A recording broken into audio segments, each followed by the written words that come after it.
नमस्कार बंधुरा शिवानी कुकिंग्स ब्लगे आमादेर स्वागत जानिए आमी आजके आपनादेर फुलकपि भाजा बानिये देखाबो। आपनारा पुरो भिडियोटा देखबेन।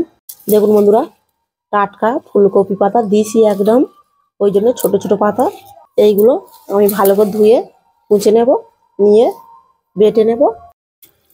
আমি এইরকম ছোট ছোট করে কেটে নিয়েছি। এইগুলো আমি ধুয়ে নিচ্ছি, ধুয়ে এবার মিক্সিতে দিয়ে বেটে নেব। আমি এইখানে এই পাতার সাথে রসুন, কাঁচা লঙ্কা, কালা জিরে একসাথে দিয়ে বাটবো। কালা জিরে দিয়ে দিচ্ছি।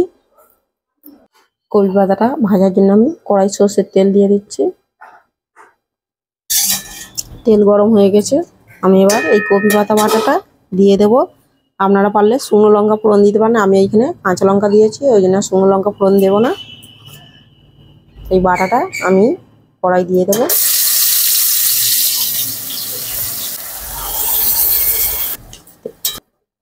নুন দিয়ে দিচ্ছি। নুন দিয়ে আমি ভালো করে নাড়তে থাকবো।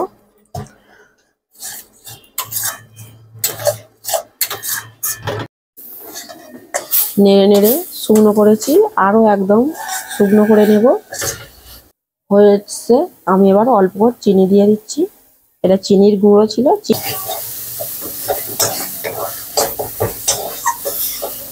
দেখুন বন্ধুরা কালারটা অন্যরকম হয়ে গেছে, পাতাটা ভাজা হয়ে গেছে। আমি এবার ঢেলে নেব। কপি পাতা ভাজাটা হয়ে গেছে। এই কপি পাতার রেসিপিটা আপনাদের ভালো লেগে থাকলে শিবানী কুকিংস ব্লগে সাবস্ক্রাইব করবেন ও লাইক দেবেন।